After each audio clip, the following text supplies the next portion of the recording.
Hello and welcome back to another episode of the Take Your Shot podcast. You guys, today we've got an amazing guest. Her name is Jen Stein from Jennifer Kamen Photography. She is a certified financial planner who's gone full time with photography, and she's got so much to share with us today. We're going to be talking all about retirement because who doesn't want to retire, right? Let's go.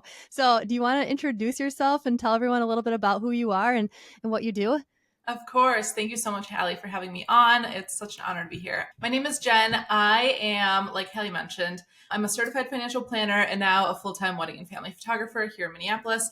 But my background is that I went to college and I studied finance. I got my bachelor's in it, and right away I jumped into wealth management. I always had this dream of climbing the corporate ladder and having my own wealth management company. So I got my licenses, and then I actually went to the largest wealth manager in the world, worked there, got some really good experience doing financial planning and investment management. And then I went to an independent and I got my CFP. And again, doing a lot of financial planning, some marketing, things like that, all while building my photography business. And then once I had my baby in December of 2022, I had to reevaluate my life. I really wanted to be present. I wanted to be home with her more than 2 hours a night. So I decided to jump into full-time photography, and now that's what I do.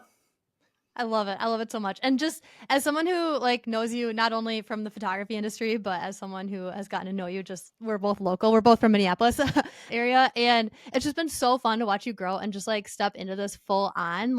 I just see your passion and I see how much you really care about your clients and your client experience and everything. And you're not someone who just does something for the sake of doing it. Like when you do something, you're all in. And Yeah. that's been really fun to watch.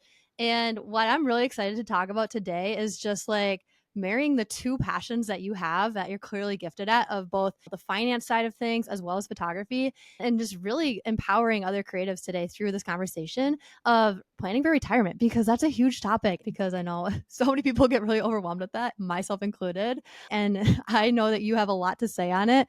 But before we dive into just the specifics of going into retirement, do you mind sharing just a little bit of a brush on investing 101 and just things that people should be aware of before obviously jumping into the nitty gritty of retirement? Absolutely. So I think what a lot of creatives, at least that I've chatted with, have told me is that finances stress them out and they don't know where to begin. And so they just don't do it. They just kick it down the road and hope that they figure it out later. But when it comes to investing, one of the biggest kind of misconceptions is that you can start later down the road and you just contribute a little bit more when you're making more money and you'll catch up.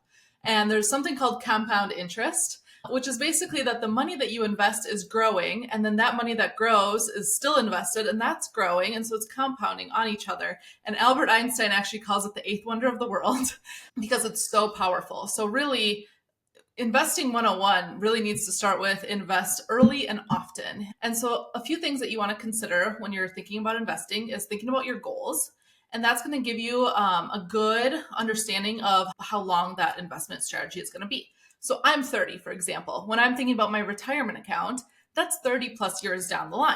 But my family and I are hoping to grow in the future and we need a bigger house. And so we're hoping to buy a house in about a year. So that investment strategy would be much different than my retirement investment strategy. So you want to think about the different goals that you have. And then you also want to think about within those goals, where it would make the most sense to invest. So there's brokerage and taxable accounts, which are accounts where you can invest your money and you can pull it out at any time. You just pay tax on the growth. There are retirement accounts, which you invest your money and you don't take it out typically until you're 59 and a half or older. Otherwise, you're going to pay a penalty.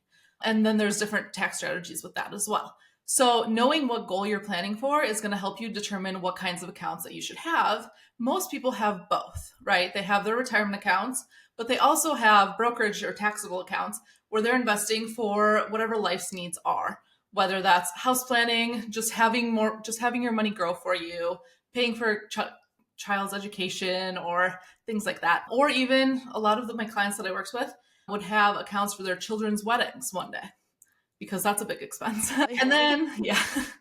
And then last but not least, considering the types of investments. So a few things that are really important is to be diversified.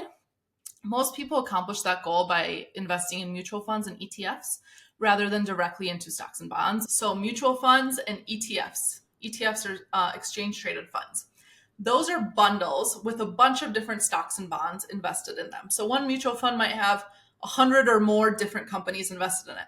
And then on this side is just a stock and a bond. And so you can have one stock in one account, and a different account, you can have one mutual fund.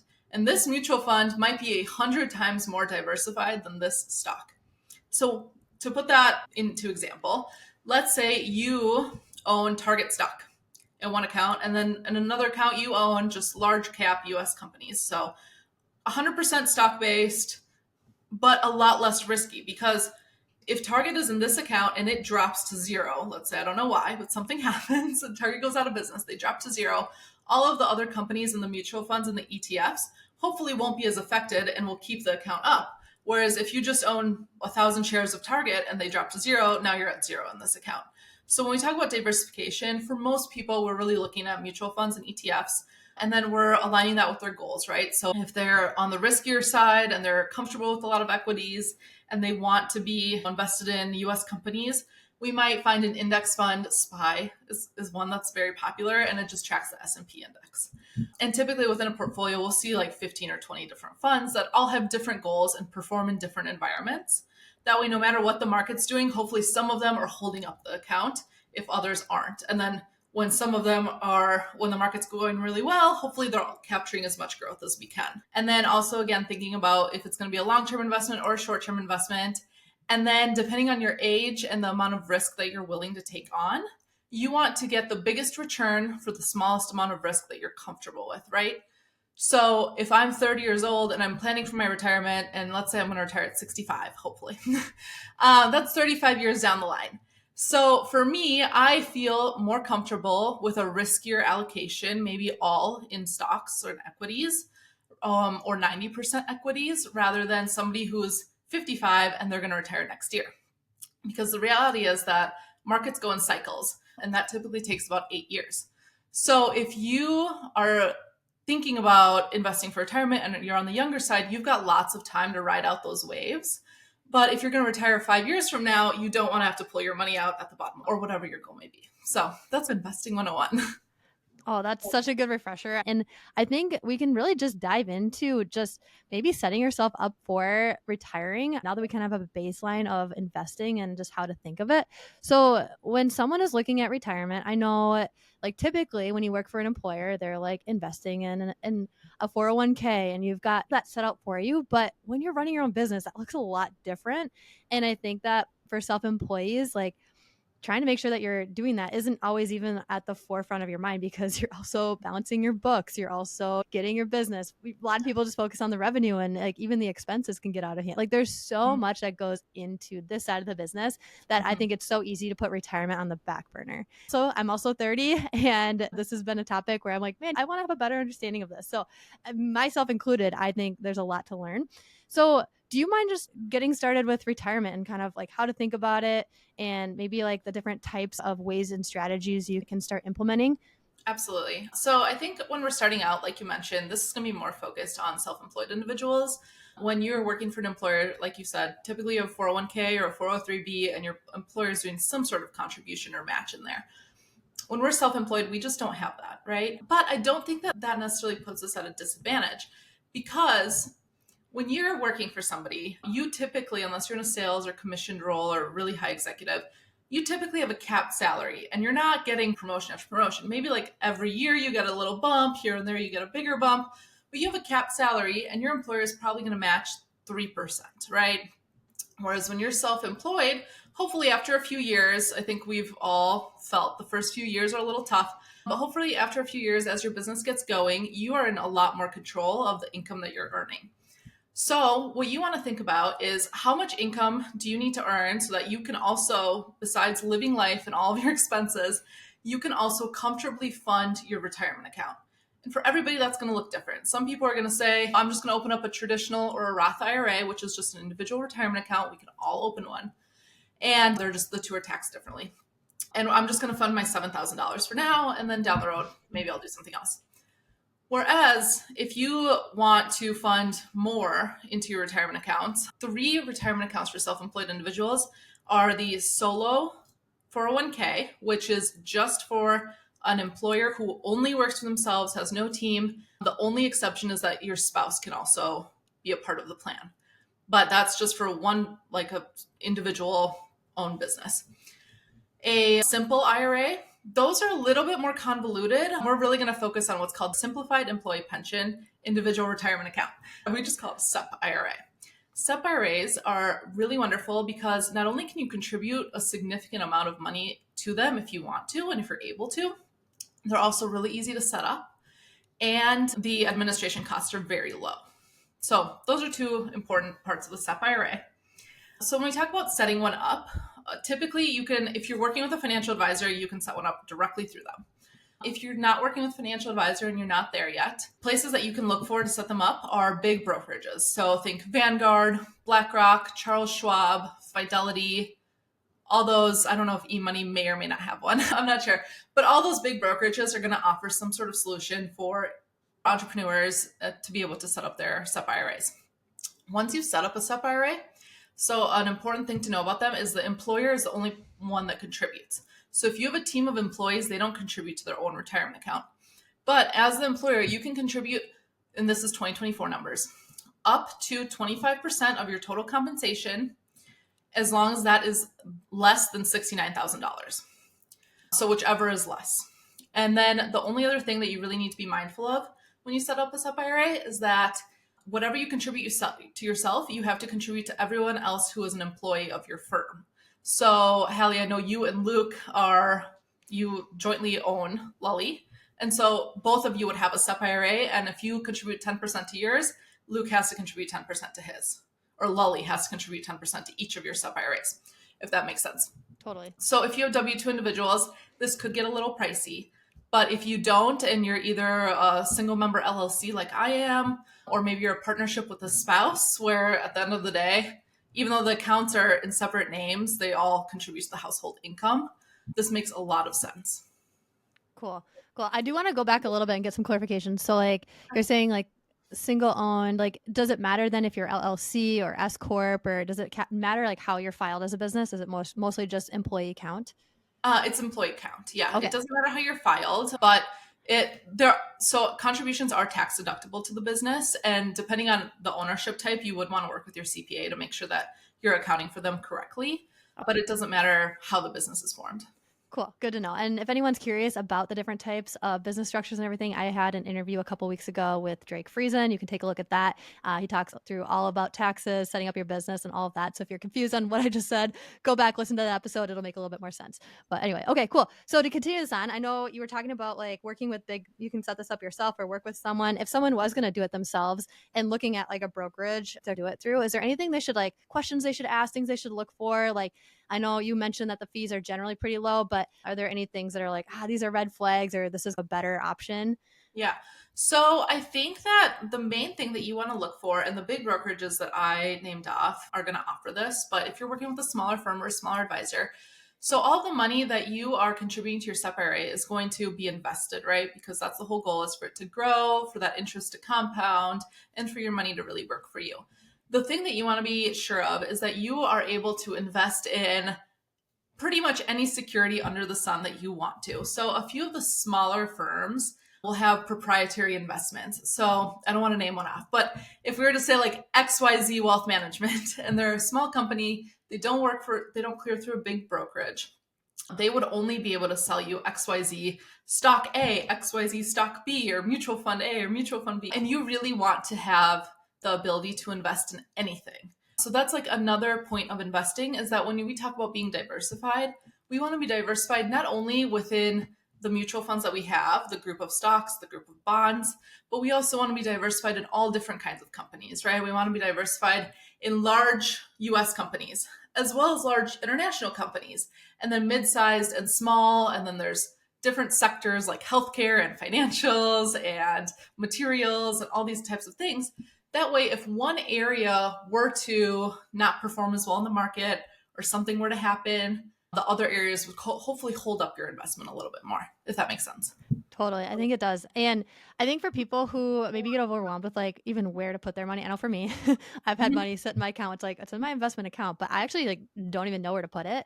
And I know there's a difference, and I know there are places where you can have someone invest it for you or you can do it yourself.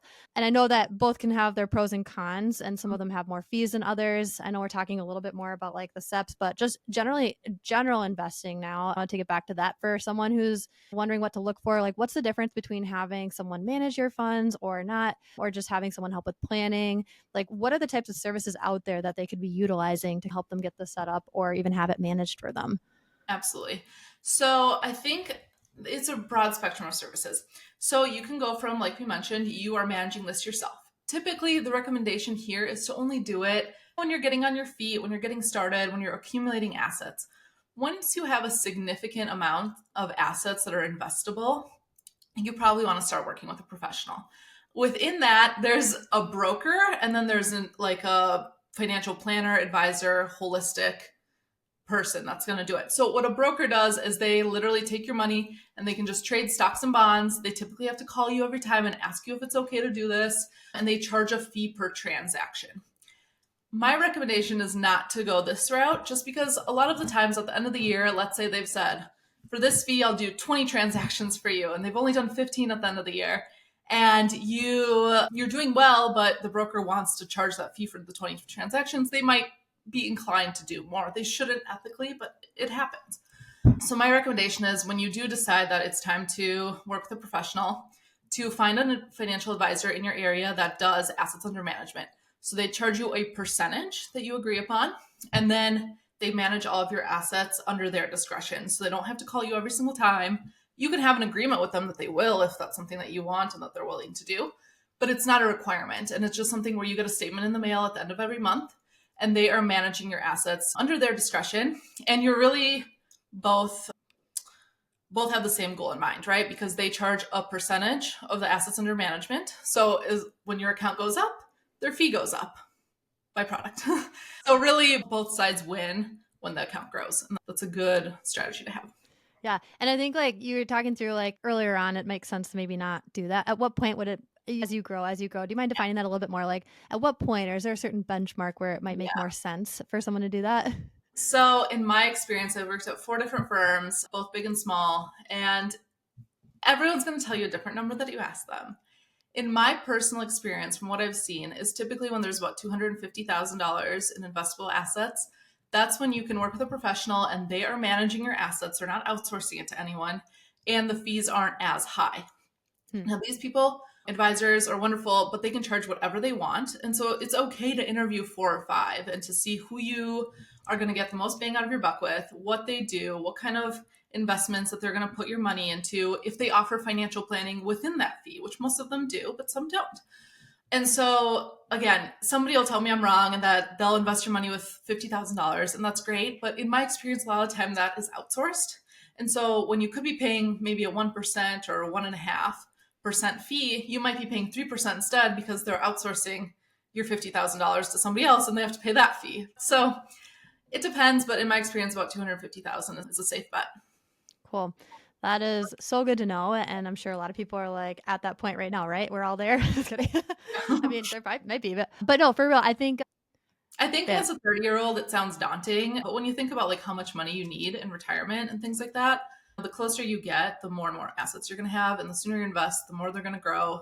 And so, as a 30-year-old, 250,000 investable assets is like, whoa, that's a lot of money. But I think as we progress through life in our businesses, it's actually a bit more achievable than it sounds. totally. And I think for when people are planning for retirement, I think there's a lot of thoughts. And I think we talked about it earlier. It's like the sooner you start, the better. Would you say that there's any point in which someone shouldn't do it? Like, does it make more sense to pay off your student debt first or save for a house first? Or do you think it makes sense to just truly jump in and just get into it right away? So I think that if you have a lot of high interest, specifically credit card debt, it might make sense to pay that down first, because you're paying such a large penalty every single month for not paying that off. But typically, when you look at mortgages, I mean, I know that rates are around 6.5 right now, or even student loans where rates might be 7 to 10%.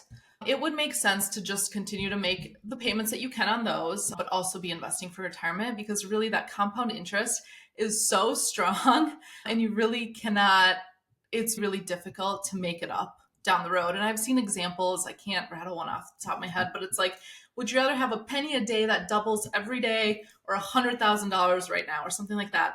And the answer is a penny a day, because you're going to be a millionaire so much sooner. So I think that if you've got really high interest rate debt, specifically most commonly in credit cards, you might want to work on paying that down first. But otherwise, I would get started with retirement, even if you're contributing $100 a month. Just get into the habit of contributing. That way, as you make more and more money, it's going to become easier and you don't have to worry about setting it up. It's already there. You just like keep putting the money in. Totally. And I think if you start small, it won't feel like Yeah. this big thing versus all of a sudden like, okay, I've got all this money to invest. And you're like, oh, now Yeah. what? What do I do? Yeah, totally. I think Yeah. that makes a lot of sense. And I would love to just transition, like, as you were just talking about getting started, like, what are some things that people could start doing today to start really like focusing on and start implementing this for themselves? And they'll probably think themselves later, like, what would you say that where should they start? Yes. So I think that first and foremost, especially as business owners, we need to have an emergency fund. So for most of us, depending on if we're married and what our spouse does and how many income sources we have within the family, it makes sense to have about either 3 to 6 months in emergency fund assets. And if you want to be on the safe side, have around 6 months. After that, you really want to start investing, and it's okay to open up a brokerage account alongside a retirement account. So you can have two accounts and you can put in $50 in one, 100 in the other, if that's all you can do, right? Or maybe you can put in thousands right away. Everybody's situation is different, but again, start early and then figure out what's feasible for you to do right now consistently. So I think for a lot of us, we can say like, it's the new year. This year I'm going to save $20,000. And then, but when you break that down month to month, it's like, that might not be consistent for everybody. Like one month you might have more expenses, or you might have a medical event or a car accident or something. Things come up. So you want to figure out what you can do consistently. And that's called the pay yourself first strategy. So when that income comes into your account every single month, you're basically a bill to yourself. And you're a non-negotiable bill to yourself, like your mortgage. You can't just not pay your mortgage. So you can't not pay yourself. So immediately that money is going to go into whatever investment account that you've allocated it to go to, or into a savings account if you're still building up your emergency fund. And then after that, you're going to take whatever income's left in your account, you're going to pay your bills, and then you're going to take whatever is left, and you can either live off of that, or if you've got a little bit more this month because you shot an extra wedding or whatever you did, you can choose to save that as well. But that way you know that each and every month you have an amount that you're comfortable with and that you can consistently save. So that would be another prudent strategy. I would say, like, start now. And then last but not least, I would say don't fall into what we call lifestyle creep or lifestyle inflation in the world of finance. And this goes for everybody, whether you're self-employed or you work for an employer. It's basically when you start to make more money. So let's say you've either got a raise or you booked 10 more weddings this year and you're making more money. And now you think that, okay, I used to make, just for example, let's say I used to make $80,000 a year. Now I make $100,000 a year. So now I can live off of $100,000 a year. Like, that's lifestyle inflation, lifestyle creep. What you want to do, and typically the rule of thumb is, you want to reward yourself because you worked really hard and that's why you're making more money.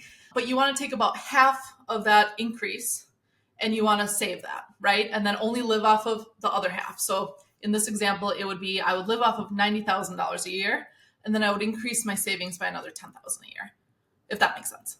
Totally. I love that. And I think that's very evident in our culture that it's so easy to fall into that. It's like, oh, I just got this bonus. It's bonus money. I'm going to treat myself. Like, I think we have this like, yeah, let's just like Yes. celebrate in this. But When I think in the world of like the influencer, we have these things that I get influenced all the time, but we really have to prioritize our financial goals. yeah, and I think a big part of that is the spending. And I think just, yeah, I think even just like having that rule set up so that then when you do get that extra wedding or you do get those extra bonuses or bonus income, you already Right. know like, okay, half of this isn't mine. Like, you just have that rule set up. I love that. I think I'm adopting that today. Let's Yeah. go. Yes. Do it. um, I was gonna say, I just talked to somebody and she was telling me just like about the lifestyle that she was living and things like that, because they do have a lot of debt and whatever. And she's like, I feel like it's really boring and whatever. And I feel like I'm missing out or whatnot. And I was like, you know what? From my years in finance, I've talked to so many 40, 50-year-olds who have very deep regret for not investing early and not saving early. And again, even if you can't do a lot, and maybe you don't even have enough to open up an investment account. Typically, you need like at least $1,000. Save $10 in your savings account. Start small and then work your way up as you continue to make more, because it's the habit is something that takes some time to form, but will Totally. pay off. Yeah.